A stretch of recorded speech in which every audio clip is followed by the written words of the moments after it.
जय भीम साथियों, स्वागत है आप सभी का मेरे शिल्पी अम्बेडकर चैनल में। दोस्तों, आज के एपिसोड 1103 एपिसोड है और इसकी शुरुआत 14 से होती है। जैसा कि आप सभी जानते हैं, जब शिशुपाल जी मेघनाथ को सुनाने लगते हैं तो मेघनाथ इसलिए उनको थप्पड़ मारते हैं। उसके बावजूद भी शिशुपाल जी मेघनाथ से ये कहते हैं कि बाबा, आप चाहे मुझे मारते मारते मार ही क्यों न दे, लेकिन मैं सच बोलना बंद नहीं करूँगा और आपसे तो डरूँगा बिल्कुल भी नहीं, क्योंकि मैं सच एक बार नहीं 1000 बार बोल सकता हूँ। जिसे सुनने के बाद मेघनाथ वहाँ से चले जाते हैं। उनके जाने के बाद श्यामला शिशुपाल जी को समझा रही थी कि आप उनसे बहस ही मत कीजिए, बाबा समझने वाले नहीं हैं। तो जिसके बाद शिशुपाल जी श्यामला से कहते कि नहीं, मैं एक बार नहीं 1000 बार मैं बोलता ही रहूँगा, चाहे बाबा मुझे मार ही क्यों न दे। उसके बाद ये सब हो जाने के बाद वहीं पे खड़े भीमराव जी अलग से ये कह रहे थे कि अलग, साधना के लिए अब तुम्हें ही उनके आई बाबा भाई बहन रिश्तेदार सब कुछ बनना पड़ेगा, क्योंकि सारे रिश्ते साधना को टूट गया है। तो अब तुम्हें उनके लिए सहारा बनोगे और सारे रिश्ते तुम्हें उनसे निभाओगे। तो जिसे सुनने के बाद अलग भी कहते हैं कि हाँ, मैं उनको पूरा विश्वास दिलाऊंगा और मैं कोई चीज़ का कमी नहीं होने दूंगा, बस आप लोगों का साथ चाहिए। तो मैं ये साबित कर दूंगा कि मतलब कि रिश्ते में बिरादरी का होना ज़रूरी नहीं है, आवश्यक नहीं है।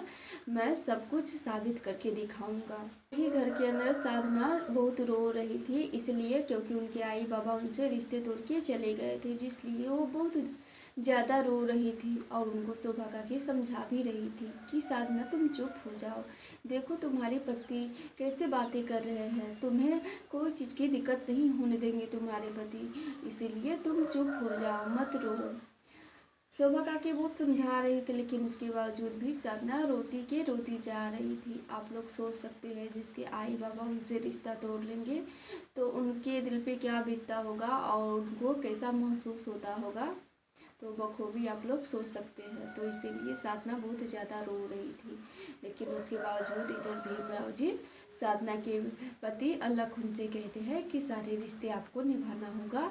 तो इसलिए साधना के पति जो थे अलग, वो मान जाते हैं कि मैं सारे रिश्ते निभाऊंगा। बाद बात चलती है अंतर्जातीय विवाह पे। भीमराव जी इस चीज़ का समर्थन कर रहे थे। वो सभी को ये बता रहे थे कि आगे से कोई भी व्यक्ति, अगर दो व्यक्ति प्यार कर रहा हो, प्रेम कर रहा हो, तो उनको उनके बीच में कोई भी रुकावट नहीं आनी चाहिए। और मैं तो ऐसा कहता हूँ कि हर माँ बाप मतलब कि एक जैसे सोचे और अपने बच्चे की खुशी में शामिल हो। अगर हो सकता है किसी के माँ बाप उनसे अपने बच्चे के राय जाने बिना उनकी शादी कहीं दूसरी जगह पे करवा देंगे और वो मतलब कि नहीं करना चाहते हैं, तो इससे में उसके बच्चे मतलब कि जीवन भर उदास रहेंगे, दुखी रहेंगे। इससे अच्छा तो यही है कि जिसे वो चाहते हैं, जानते हैं, उनसे पूरे सहमति के साथ उनका विवाह करवा देना चाहिए। तो ये सुनने के बाद जीजाबाई भीमराव जी से कह रही थी कि भीम, तुम्हारे कहने का मतलब ये है कि ऊंची जात की जितनी भी लड़की हैं, हम छोटी जात के लड़के से शादी कर ले। तो यह सुनने के बाद भीमराव जी भी कहते हैं कि मैंने ऐसा कब कहा, मैं बस यही कह रहा हूँ कि जो अलख और साधना के शादी के बीच जितनी भी दूरियाँ हैं, वो दूरियाँ नहीं रहनी चाहिए, ना ही जात पात की और ना ही समाज की, ये सब नहीं रहनी चाहिए। ऐसी शादी पूरे सहमति के साथ करवानी चाहिए और आई बाबा जिनके माता पिता है सबकी सहमति से करवानी चाहिए। उसके बाद सभी अपने अपने घर चले जाते हैं। वहीं दूसरी तरफ मेघनाथ रास्ते से गुजरते हुए जा रहे थे, लेकिन वो शिशुपाल की बात ही याद करते जा रहे थे कि किस तरह से शिशुपाल जी ने उनसे मुँह लगाया था। तो यह याद करने के बाद मेघनाथ को ऐसा लग रहा था कि शिशुपाल जी थोड़ा पढ़ लिख गए हैं ना, इसीलिए उनसे मुंह लगाते हैं या बहस करते हैं, तो उनको ये लग रहा था। तो मेघनाथ जी एक आदमी से टकराते हैं जो अपने बेटा को पढ़ाने की बात कर रहे थे। वो बता रहे थे कि भीमराव देखो कैसे पढ़ता है, कैसे सिद्धांत की बातें करता है, वो भी ऊंची बिरादरी के थे। तो इसीलिए उनके पिता जो थे अपने बेटे को पढ़ने के लिए प्रोत्साहित कर रहे थे कि पढ़ने के लिए, लेकिन उस समय उनके पास मेघनाथ पहुंच जाते हैं और कहते हैं कि हाँ हाँ, पढ़ाइए अपने बेटे को। आज अपने बेटे को पढ़ाइए, कल होके यही बेटा आपको आपकी बात नहीं सुनेगा, आपको ही सुनाने बैठ जाएगा। तो जो आदमी थे वो कहते हैं कि नहीं नहीं मेरा बेटा ऐसा नहीं करेगा। जिसके बाद मेघनाथ उनसे कहते हैं कि यही करता ही है, देख लीजिए मेरा बेटा आजकल थोड़ा सा पढ़ने लगा है तो अब वो मुझसे बहस करता है, मुझे बात बात पे गलत साबित करते रहता है। तो ये आपके साथ भी हो सकता है, थोड़ा सा अपने बेटे को पढ़ाइएगा, फिर आपके खिलाफ ही आपका बेटा खड़ा हो जाएगा। तो जो वहाँ पे आदमी खड़े थे अपने बेटे से पूछते हैं कि बेटा तुम तो ऐसे नहीं करोगे। तो वो भी कहते हैं कि ना बाबा, मैं ऐसा कभी नहीं करूँगा, बस मैं सही और गलत को चुनूँगा। यह सुनने के बाद मेघनाथ उनको और उकसाने लगते हैं कि सुन लिया अपने बेटे की आवाज़, इतने छोटी उम्र में सही गलत का फैसला करेगा, अब ये सही गलत का फैसला करेगा, हम जितने भी पिता लोग हैं सब गलत साबित हो जाएंगे। ऐसे उनको उकसा देते हैं कि उनका दिमाग पढ़ाई पर से पूरी तरह से हट जाता है। जो पढ़ाने के लिए अपने बेटे को कह रहे थे वही बाप अब उनका सारा जो बुक वुक सब था लेके फेंक देते हैं और अपने बेटे को मना करते हैं कि नहीं पढ़ने के लिए, और उनको ज़बरदस्ती दुकान पे भेज देते हैं कि जाओ दुकान पे काम करो, ये पढ़ाई लिखाई नहीं करनी है। जिसके बाद जो बच्चा थे वो उदास होकर वहाँ से चले जाते हैं, लेकिन वो मना कर रहे थे, लेकिन जो उनके पिता थे उनको बहुत डांटते हैं, जिस वजह से वो वहाँ से चले जाते हैं। उनके जाने के बाद जो वो पिता थे वो मेघनाथ से कहते हैं कि अच्छा हुआ मेघनाथ जी, आपने समय रहते मेरी आँख खोल दे, अब से मैं पढ़ाई को बिल्कुल भी समर्थन नहीं करूँगा। तो यह सोचने के बाद सुनने के बाद मेघनाथ कहते हैं कि ऐसे ही भीमराव है जो हमेशा सबको पढ़ाने की बात करता है, आप किसी तरह से हमें इस पढ़ाई को बंद करवाना होगा। मेरा बेटा शिशुपाल भी है जो कुछ लोगों को पढ़ाता है, और उधर चौड़ में रमा और श्यामला भी कुछ लोगों को पढ़ाती है, तो हमें सबसे पहले इस पढ़ाई को बंद करवाना होगा, और कैसे करवाना होगा उस पर हम विचार करते हैं। तो जो आदमी खड़े थे वो बताते हैं कि हम चल के तोड़ फोड़ करते हैं तो अपने आप सब पढ़ाना छोड़ देंगे। तो मेघनाथ कहते हैं कि नहीं, तोड़ फोड़ करने से कोई फ़ायदा नहीं, क्योंकि मैं भीमराव को अच्छे से जानता हूँ, कुछ और तरीका सोचना होगा।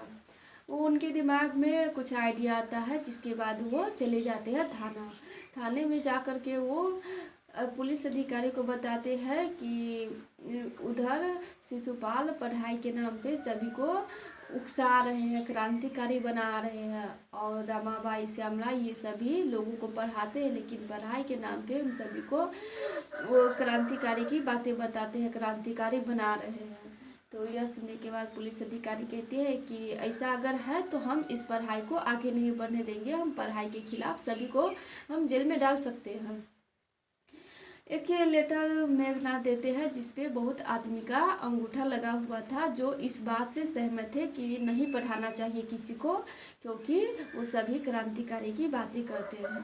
तो उस लेटर को लेकर के वो पुलिस अधिकारी चौल में पहुंचते हैं उन सभी को पढ़ाई बंद करवाने के लिए। लेकिन उससे पहले ही जब रमा उन सभी को पढ़ा रही थी तो वहाँ पे फुलिया काकी, जोखू काका ये सब फिर से नौटंकी करने लगते हैं। तो नंदू काका उन दोनों को डांट रहे थे कि जब पढ़ाई होती तभी तुम ऐसे क्यों करते हो। तो वो सब कह रहे थे कि ये तमाशा करते हैं, इसीलिए हम ये तमाशा देखने बैठ जाते हैं। उसके बावजूद भी नंदू काका रमा से कहते हैं कि इन सबको छोड़ दो, ये सब ऐसे ही करेंगे, तुम अपना पढ़ाई जारी रखो, सभी को पढ़ाओ। तो रमा उनको इस तरह से पढ़ा रही थी, समझा रही थी कि उस बीच में बात में जब उनके ही विद्यार्थी उनसे पूछते हैं कि हमें अपने समाज में क्या बदलाव करना चाहिए, तो रमा उनको बताती है कि हमें सब कुछ बदलना चाहिए, हमारी जो सामाजिक व्यवस्था है उनको बदलनी चाहिए, अपने हक को पाने के लिए व्यवस्था बदलनी चाहिए। तो यह सब सुन के पुलिस अधिकारी को लगता है कि ये क्रांतिकारी वाला बात बता रही है, सिखा रही है, तो उनको इस तरह से उनको प्रूफ मिल जाता है। उसी समय वहाँ पे आ जाते हैं पुलिस अधिकारी और कहते हैं कि यहाँ पे क्या पढ़ाई चल रही है, मैंने ये सुन लिया है, आज से पढ़ाई बंद किया जाएगा, क्योंकि यहाँ पे सभी को उकसाने की बात कर रहे हैं, समाज में हिंसा फैलाने की बात कर रहे हैं। तो वहाँ पे रामजी काका और भीमराव जी सभी आते हैं और पुलिस अधिकारी से बात करते हैं कि जैसा आपने सुना वैसा कुछ भी नहीं है, ये बस आपको गलत लग रहा है। और वहाँ पे मेघनाथ को देख के सभी को समझ जाता है कि ये सब उनकी ही चाल थी। अब दोस्तों देखना ये है कि क्या इन सभी को पढ़ाई बंद करवा पाएंगे मेघनाथ या फिर नहीं, ये मैं अगले एपिसोड में बताऊंगी, क्योंकि आज के एपिसोड यहीं पे समाप्त हो जाती है। फिर मिलेंगे अगले एपिसोड के साथ, तब तक के लिए जय भीम।